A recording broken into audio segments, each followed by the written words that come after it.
வணக்கம். பரபரப்பு மீடியா செய்திகளுக்காக நான் நிரோஷன். ரஷ்யாவின் குர்ஸ்க் பிராந்தியத்தில் உக்ரைன் நடத்திய படையெடுப்பின் போது உக்ரைன் தரைப்படைகள் ரஷ்ய எல்லையை கடந்து உள்ளே சென்று ரஷ்ய நகரங்களையும் கிராமங்களையும் கைப்பற்றின என்ற ரீதியிலான தகவல்களே இதுவரை வெளியாகி இருந்தன. இப்போது வெளியாகியுள்ள புதிய தகவலில் ரஷ்யாவின் குர்ஸ்க் பிராந்தியத்தில் உக்ரைன் நடத்திய படையெடுப்பின் போர் நடவடிக்கைகளில் உக்ரைன் விமானப்படையின் விமானங்களும் தீவிரமாக பங்கேற்றன என்று தளபதி மைக்கோலோ ஒலேசுக் கூறியுள்ளார்.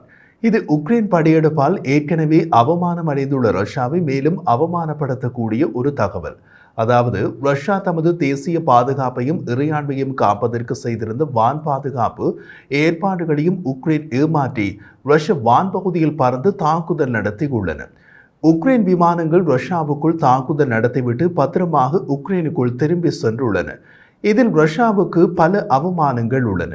ரஷ்யா பல ஆண்டுகளாக கட்டி காத்து வந்த மிகப்பெரிய இராணுவ சக்தி என்ற பிம்பம் நொறுங்குகிறது என்பது முதலாவது. இரண்டாவது, ரஷ்ய விமானப்படையின் கியாதிகளை அவ்வப்போது வெளியிடும் ரஷ்யாவால் ஒப்பீட்டளவில் பலமற்றதாக அல்லது ரஷ்ய ஆதரவாளர்களால் நிர்மூலமாக்கப்பட்டதாக கூறப்பட்ட உக்ரைனின் விமானங்கள் தமது எல்லைகளுக்குள் பறந்தபோது சுட்டு வீழ்த்த முடியவில்லை. இது ரஷ்ய விமானங்களை நம்பி வாங்கிய சீனா உட்பட பல நாடுகளில் லேசாக கவலைப்பட வைக்கும். மூன்றாவது, ரஷ்ய வான் பாதுகாப்பு சாதனங்களின் திறன். உக்ரைன் போருக்கு முன் அது கொடி கட்டி பறந்தது.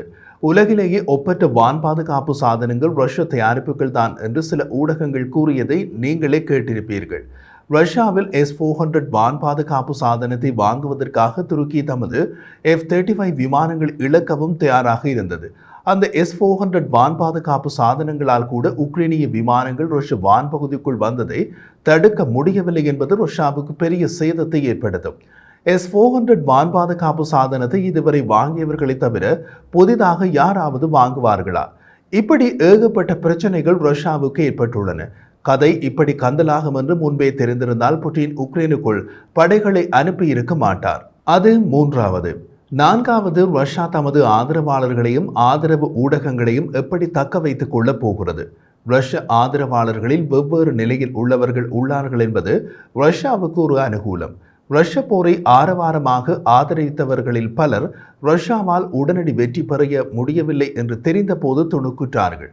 போர் ஒரு வருடம் கடந்த நிலையில் ரஷ்யா தத்தளிப்பதை பார்த்து சுமாரான அறிவாளிகள் ஓஹோ இதில் ஏதோ உதைக்கிறது என்று புரிந்து கொண்டார்கள். போர் 2வது வருடம் முடிந்து 3வது வருடத்தில் உள்ளது. அப்படியான நேரத்தில் தான் உக்ரைன் ரஷ்யாவுக்குள் ஒரு படையெடுப்பை தொடங்கியது. இதில் உள்ள பெரிய தமாஷ் என்னவென்றால் இது போலி செய்தி என்று பின்னூட்டம் இடுபவர்களும் உள்ளார்கள் என்பதை நீங்களே பார்த்திருப்பீர்கள். அவர்கள் பின்னூட்டம் விடுவதற்கு முன் ரஷ்யா ஐநா பாதுகாப்பு கவுன்சிலை கூட்டி தமது நாட்டுக்குள் உள்ள நகரங்களை உக்ரைன் ஆக்கிரமித்தது என்று குற்றம் சுமத்தியது. அப்படியிருந்தும் உக்ரைன் ரஷ்யாவுக்குள் ஒரு படையெடுப்பை தொடங்கியது என்பது போலி செய்தி என்று கூறுபவர்கள் உத்தரவாதமாக ரஷ்யாவுக்கு கிடைத்த பெரும் சொத்து என்பதை மறுப்பதற்கில்லை. ஆனால் விஷயம் அறிந்தவர்கள் தலையில் அடித்தபடி விலகிவிட்டார்கள். உக்ரைனிய விமானங்கள் ரஷ்யாவுக்குள் உக்ரைனிய இராணுவம் முன்னகர்வதற்கு மிகவும் உதவும் விதத்தில் பல தாக்குதல்களை நடத்தியுள்ளன. உக்ரைனிய தளபதி மைக்கோலோ ஒலேசுக்கை பொறுத்தவரை உக்ரைனிய விமானிகள் ரஷ்யாவுக்குள்ளே கோட்டைகள், உபகரணங்களின் குவிப்பு, அத்துடன் தளவாட மையங்கள் மற்றும் எதிரி விநியோக வழிகளை அதிக துல்லியமான தாக்குதல்களுடன் தாக்கினார்கள்.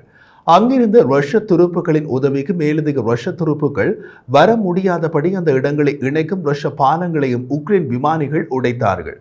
மைக்கோலோ ஒலேசுக் பாலத்தின் தாக்குதல் பற்றிய காணொளியை வெளியிட்டார்.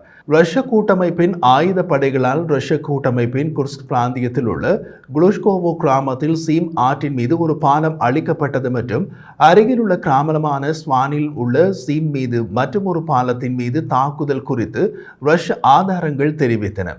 அளிக்கப்பட்ட பால கட்டமைப்புகளின் படங்கள் ரஷ்ய டெலிகிராம் சேனல்கள் மற்றும் போர் சார்பு பதிவாளர்களால் வெளியிடப்பட்டன.